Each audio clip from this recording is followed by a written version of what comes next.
What's going on, everyone? My name is Mr. Walsh with the Win, and I'm here with my friend Dansby. If you want to go ahead and introduce yourself, tell the audience what you're doing here and what we're going to be talking about.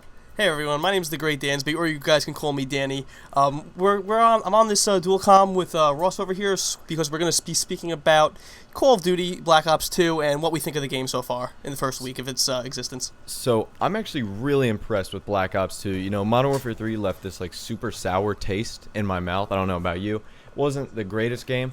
And then Black Ops 2 has just been this breath of fresh air. But we're going to talk about our first week's impression. A lot of people make first impression videos where they've had it a few days. I like to kind of sit back a week and then judge what my outlook on the game is. But if you can sum it up, what is your opinion on the game? I think this game is fantastic right now. It does have some issues like every game has at launch, and don't get me wrong, I have been complaining about some of them, and some of them have been bothering me, but as a whole, this game, I feel if they get the little things that are going wrong with the game right now, and they fix them, in my opinion, I think this has a good chance to be the best Call of Duty ever.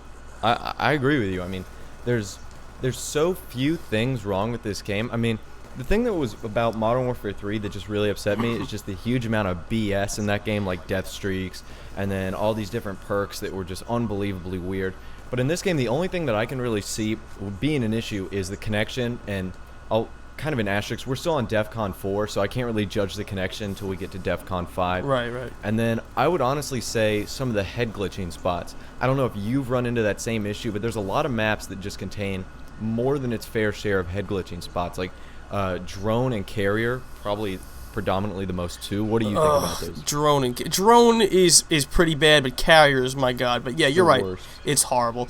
There are so many head glitching spots. You're right. But the good thing is on the majority of the map that even though they have a lot of head glitching spots, what I've realized there's also more flanking routes in this game than I've ever seen in any Call of Duty before. Yeah, I agree. There are tons of them, and as you learn how to weave in and out of these different maps, it actually becomes a lot easier. I'm getting into all these easy gunfights all of a sudden because there's so many ways to flank the enemy. So even though there are tons and tons of head glitches, there's also the counter to that being flanking. And you were talking about that there's not too many problems in this game, like the lag. That's the only issue that I've really seen so far. The only real issue. No death streaks, no bullshit like that. Everything really has a counter, and it's really probably the most balanced Call of Duty ever made.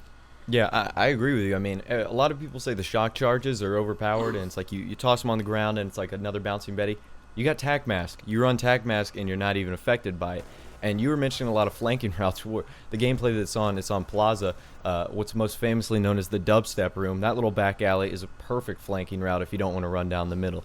But what's probably the biggest change to this Call of Duty is the Pick 10 system, and I just want to know what your opinion is on this whole Pick 10 system. I absolutely love the Pick 10 system. Pick 10 system makes it so not everybody has these cookie cutter classes. Like, all my classes look totally different, and they're going to excel in certain situations. So I know when I go into certain maps, I can pick a class that has 3 attachments. I don't have to worry about, having a secondary here. I can have 3 attachments on here and 4 perks, and it's just going to totally go to my playstyle for that map. That's what I love about this Pick 10 system. You can make so many fantastic classes that fit to your playstyle.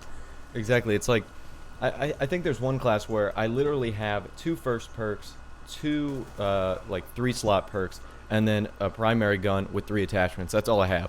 And if you want to be a super soldier beast like that, you can. And it's just awesome that it gives you the availability, because I honestly thought that Call of Duty, like I said, was getting kind of stale. Like Black Ops, every class sleight of hand. Every class was either going to have some variant of like lightweight or hardline. It was real, like you said, cookie cutter. But in this game, there are I think it's like tens of thousands of different combinations. And the fact that the score streaks are so much harder to get, it's like when I get a Lodestar or if I get a VTOL warship, I thoroughly enjoy that because I had to work my ass off to get one of those. So, it makes it much more rewarding when you do well in this game because it is such a harder game to do well in. Absolutely. When I get those big kill streaks, I'm like, oh, get it! And I'm just like, exactly. I'm like, exactly. Yes. Get the dogs. I start speaking in German accent. I'm just so happy. It's so great when you get those big kill streaks just because it's so rewarding. But what we have noticed is that Treyarch has already done a ton of hot fixes for this game. So if you could think of one thing that you would like to have, well, I can't really say one thing, but a few things fixed in an upcoming update, what would you like to look for? The main thing right now that I want to see fixed is the lag compensation, because it's really the only thing that's keeping me from absolutely loving this game. Don't get me wrong, I like this game a lot, and I will never go back to playing Modern Warfare 3 ever, even if the game stays in this state right now, I can tell you that. But I just feel if they fix that lag comp and it just starts feeling a lot better, this game is just gonna go, whew, it's gonna be fucking fantastic. And I don't know, that's just the main thing for me. I mean, I did put up a video today, actually today, a few days ago, what am I saying? And I put that up, and I did find a little remedy for the lag compensation, but they really need to put an actual fix for everybody, so not everyone has to do this.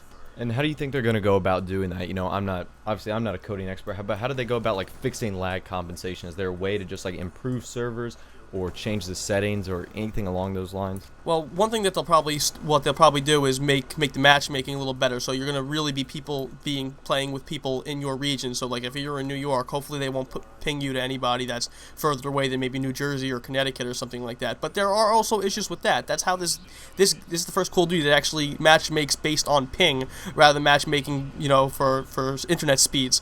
But there's problems with that as well, because even though like I'm in New York and I have a 45 download and a 45 upload, but I have friends that live not too far away from me, but they have a 5 download and a 2 upload, and that's garbage. So they need to implement something to where it puts everyone on a level playing field, not hinder somebody for having a better connection.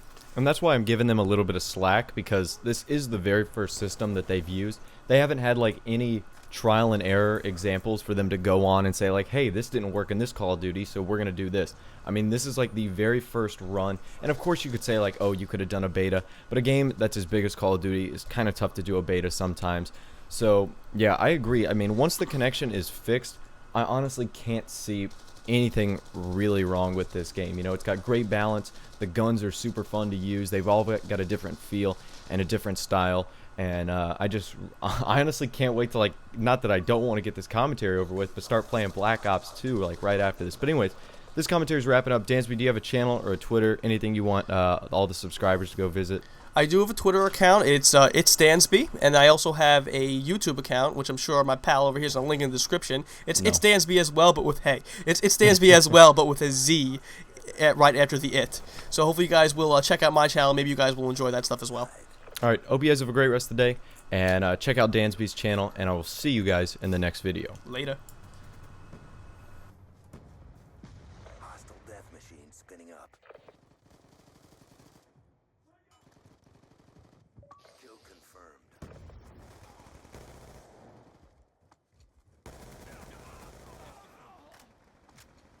Kill confirmed.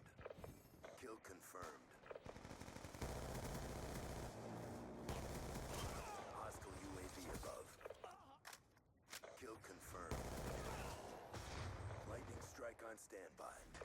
Objective almost complete. Don't quit now. Kill confirmed. What? Dragonfire ready for launch. Kill denied. AGR awaiting orders. Friendly AGR inbound. Kill confirmed. Friendly hunter-killer drone deployed. Hostile RCXD in your AO. Kill confirmed. Hellstorm missile inbound. Friendly MQ-27 Dragonfire deployed.